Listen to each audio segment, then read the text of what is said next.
Tonight on Denver7 News at 6. Rural Colorado is very, very concerned. Taking stock of a campaign to change the way ranchers treat livestock in Colorado. This is a veiled attempt to do away with animal agriculture. Lawmakers go above and great beyond for composting. Every time it's in the news, we have somebody call saying, I want to become compost. Do you guys do that? Plus, a Black Lives Matter mural is defaced not once, but twice. It was, again, just heartbreaking. A doggone happy ending in Wheat Ridge. And lights, cameras, couch. How the theater industry is doing ahead of Oscar Sunday. This is a strange year. Good evening and happy Friday to you all. I'm Ann Trujillo. And I'm Shannon Ogden. We're glad you're with us tonight. An animal rights campaign seeks to extend the same protections we give to cats and dogs to cows and horses. They say this is a matter of compassion. Weld County commissioners and others with a stake in this say it would demolish the livestock industry. Denver7's Patrick Perez caught up with a few of them, as well as the governor's office. He has tonight's top story. All right, all those in favor, aye. Aye. Opposed, motion approved. Weld County commissioners making it clear this week, Initiative 16 has no place in Colorado. The number one agriculture producing county in the state and number 8 in the country oppose Initiative 16 and strongly urges citizens to decline signing the petition to include the initiative on 2022 ballot. It's known as PAWS, or Protect Animals from Unnecessary Suffering and Exploitation. The goal, according to the campaign's website, is to make sure farm animals are as equally protected as pets under state law. But people in the agricultural industry don't see it that way. This is a veiled attempt to do away with animal agriculture in the state of Colorado. James Henderson is the vice president of the Colorado Farm Bureau and a 6th-generation farmer in the San Luis Valley. My family's been farming and ranching here since 1882. He feels this attempt to amend the state's laws would criminalize him and his fellow ranchers. I'm not sure about the rest of Colorado, but for me to criminalize farmers and ranchers seems like not part of what we are as a Western state. One of the biggest issues ranchers have is that the initiative considers artificial insemination as a, quote, sexual act with an animal. It allows us to spread those good genetics that help our sustainability and help the quality of our meat product. It would also make it illegal to slaughter an animal until it's lived at least a quarter of its life. And that's not good for consumers because we've worked very hard in the industry to make sure that we're providing a tender and prime product to the grocery stores, to the steakhouses, to the restaurants. Governor Polis opposes the initiative, according to a spokesperson, because it would hurt Colorado and destroy jobs. We tried to get in contact with the two men behind PAWS to find out why they filed it. Google subscriber you have called is not available. But no one has returned our calls, voicemails, or emails. Henderson is skeptical the measure will go far. But at the end of the day, to criminalize farmers and ranchers and veterinarians is not what Colorado needs or what Coloradans want. In the next 6 months, the group behind this initiative needs to collect the more than 100,000 plus signatures required in order for this to get on the ballot in 2022. In Denver, I'm Patrick Perez, Denver7. Colorado lawmakers advanced dozens of bills today, among them a proposal to allow restaurants to sell wine and cocktails to go indefinitely. Current order expires in July. A bill that prevents schools from using Native American imagery as a team mascot cleared its third reading in the Senate today and will soon arrive in the House. Exceptions would be made with a tribe's blessing. Otherwise, schools would be fined up to $25,000 a month. And lawmakers also appear dead set on allowing people to compost their loved ones' remains. Now, you can't sell the soil, and you'll need to find a burial service willing to help out. And despite its name, Return to Nature Funeral Home will not be offering human composting, but the manager says there are plenty of interested parties for funeral homes that do. Every time it's in the news, we have somebody call saying, I want to become compost. Do you guys do that? To really become a tree with it, to use it to plant a tree out in nature, that kind of thing would be an option for people. The bill cleared the Senate with unanimous support. It now is being heard in the House.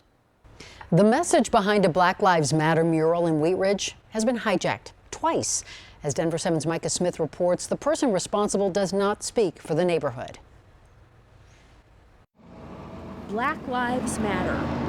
Those 3 words that make up this mural took Beck's Paws months to paint. This mural was a gift to my girlfriend during kind of the height of the Black Lives Matter protest at the end of the summer. But within 24 hours of putting down her paintbrush, Paws, her daughter Billy, and son Charlie discovered someone vandalized and changed the colorful message. So they blacked out the word black, and they put all, and then they wrote all over the whole of it. It's just not right because we have made this piece to try and help our community. My mom worked very hard on this.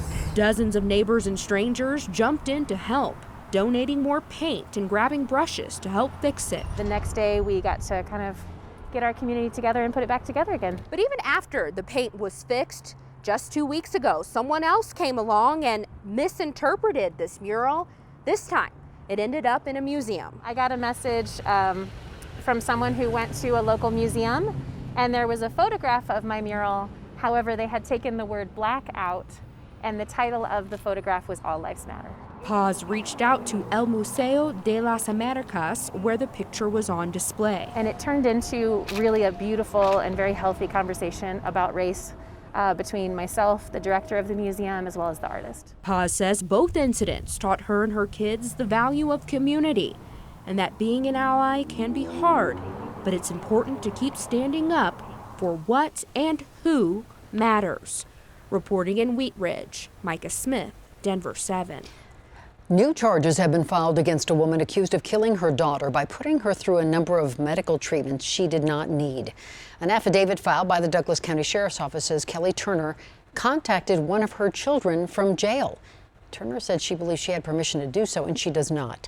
She is currently awaiting trial for the 2017 murder of her 7-year-old daughter, Olivia Gant. A street racing sting operation ends with 280 citations and 4 arrests this week. Police departments and prosecutors from all over the metro were involved. Now, nobody's saying exactly where the arrests occurred, but we do know several locations were involved.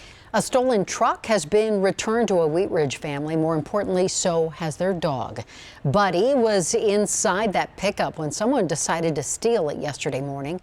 Well, Denver police spotted the pickup on Thursday evening, and tonight, Buddy is back where he belongs. Nearly 1,900 cases of the virus and 16 deaths reported in Colorado today. 627 people are in the hospital, and that is the most we have seen since January.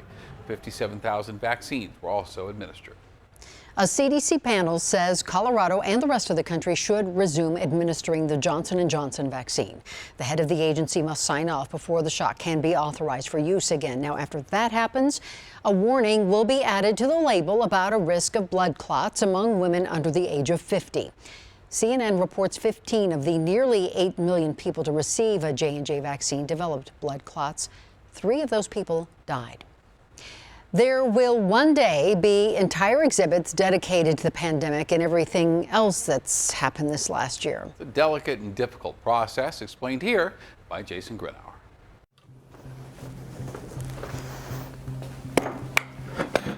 This warehouse in Boulder is full of more than just boxes.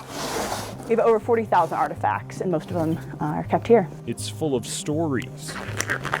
It's Chelsea Pennington's job to keep those stories alive. There are things from the 1890s. This is more recent stuff, so probably looks like 1960s. Artifacts owned by the Boulder History Museum. This is a telephone switchboard that was originally in CU. Telling the stories of Boulder. Sort of tells the story of this invisible backbone of women that were sort of allowing CU and the university to operate. Pieces of history. This is a scrapbook that just got donated. I think all history is really important to help us know where we came from, know the mistakes we made in our past. But history isn't always in the past. This vaccine rollout for the COVID-19 vaccine is obviously a huge moment in history. By far, the biggest story of 2020 is also being chronicled here. This is the Moderna vaccine. A new sort of philosophy in museums is what's called rapid response collecting. And that is not just looking back at what happened in the past and trying to gather artifacts from those events, but also looking at what is happening right now. What will be considered history that, generations from now, people will wish they had artifacts from to study and to look at. This is just a box of papers that we took down from the fence. And in March, history happened again here in Boulder. Eric Talley, 51, father of 7, police officer. Ricky Olds, 25, store manager. Suzanne Fountain, 59, she was an actress. When 10 people lost their lives at King Soopers. The shooting is a part of Boulder's history, and again, we of course wish it wasn't. Maybe it feels safer and more comfortable to just sort of ignore it, but that's not what we do as a history museum, is we collect and preserve these stories. Everyone knew Terry, and she was just really bright and happy and got to know people, and again, worked there for years and years. Doing a service by chronicling what happened. I know that it's important, but it doesn't make it any easier to be handling these artifacts and knowing the stories behind them. At the snow-covered fence that's become a memorial. Right now, our goal is just to keep everything safe. Preserve the stories, preserve the objects themselves as much as we can. Chelsea is doing the work of documenting. I photographed it really extensively. I try to, get closer photos. As it changes, I can be able to tell what's new, what has changed. The museum has already collected some items and is in the process of collecting more. Every time I come, it just feels so moving. And again, there's always something new that strikes me, whether it's a new art piece or a note that someone has left. Some things are these beautiful works of art, some things are just people grabbed stuff from their car and wrote it in, a Sharpie they found at the bottom of their purse. And that is also so moving to see those just real and honest reactions from the community. The community that will be involved in telling this story through these preserved items. The people who are involved deserve a chance to tell their stories and determine how, the story of that day gets told. We want to make sure that we're working with them. As spring pushes through and the snow on this fence melts away, the story of what happened here will remain.